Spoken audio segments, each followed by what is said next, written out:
Бишкек, 9968.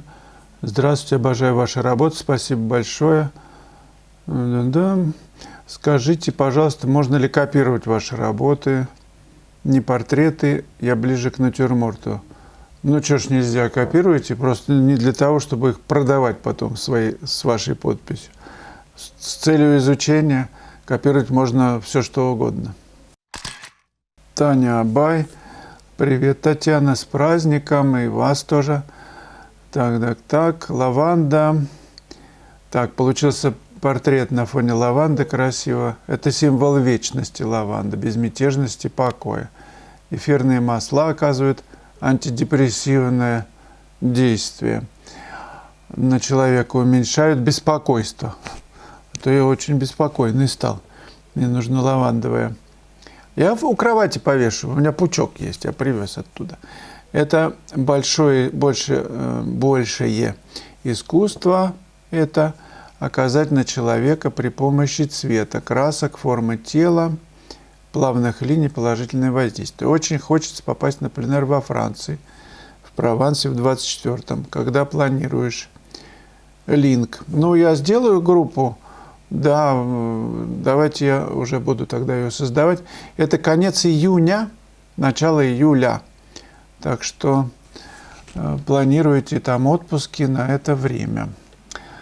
Я уже была на Гарде в Италии, мастер-классе. Очень понравилось рисовать в отличной компании увлекающихся людей под твоим руководством, Таня. Хорошо, Таня приезжала с Мартином. И очень интересно, из Германии работали. Очень классно.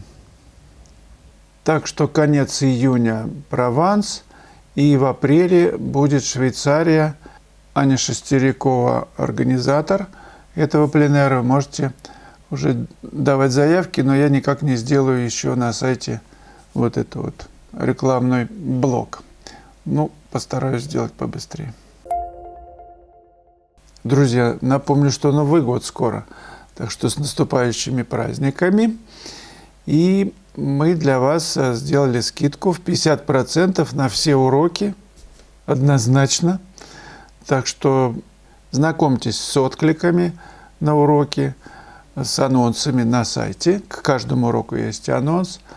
Многие спрашивают, посоветуйте, какой урок приобрести или уроки на тему изучения цвета. Хочу сразу сказать, что я работаю по пятну, и в каждом уроке они разные же. Есть натюрморты, пейзажи, портреты, фигуры. И везде цвет присутствует. Это же живопись. Но мышление, чтобы попасть в нужный цвет, нужно мыслить не цветом, а тоном. И каждый урок этому посвящен. Я предлагаю вам посмотреть вот этот анонс короткий. Может быть, этот урок придется вам по душе. 53-й урок. Тон в живописи пейзажа. Урок теоретический, базовый.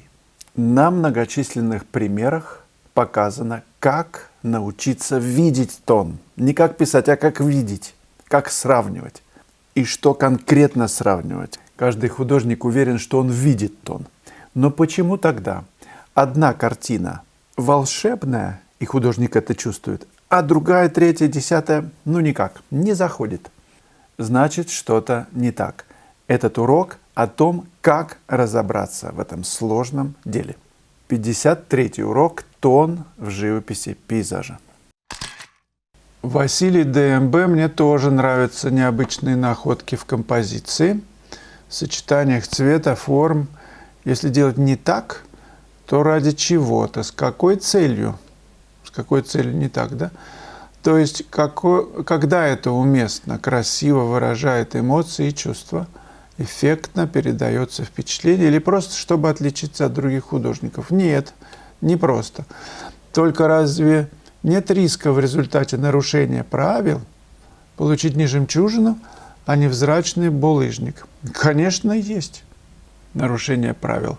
На мой взгляд, великие произведения, по крайней мере, много их, которые созданы не по канонам, а какой-то выход дальше, за пределы обычного стандартного мышления.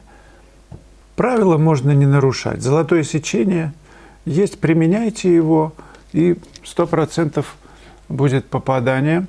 Ну, можно идти дальше. Если в золотом сечении вы уже как-то поднаторели и чувствуете себя хорошо, что жемчужины получаются, можно немного шагнуть дальше в сторону. Ведь это просто зависит от интуитивного желания. Вот хочется. Но если не хочется, не надо. Пусть будет как по правилам все, и тоже хорошо. Главное правило – то, что вы получаете наслаждение, когда пишете. Прям удовольствие сильное. Вот это самое главное правило. Если его куда-то оно исчезает, если превращается это все какую-то в рутину, каторгу, ну какой-то, уже никакие правила не спасут.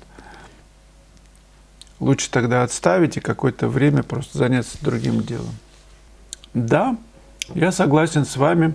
Цель одна – эффект, выразить эмоции, чувства, впечатления. Не с целью отличаться от других художников. Это само собой произойдет, потому что все равно все друг от друга отличаются. Те, кто идет вперед.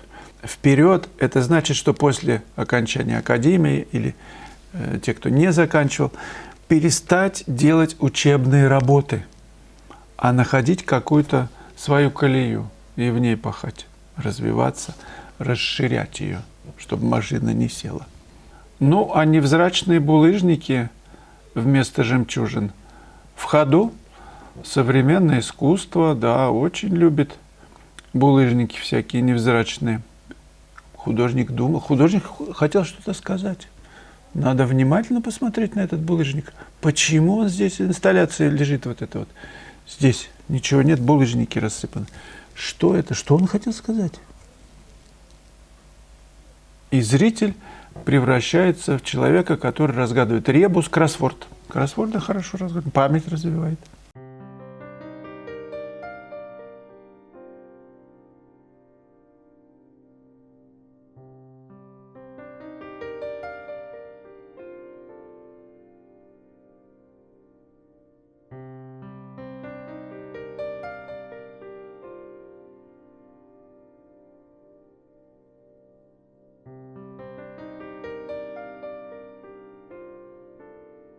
Друзья, не забывайте отметиться в журнале. Действительно, отмечайтесь. Ну что же вы не отмечаетесь?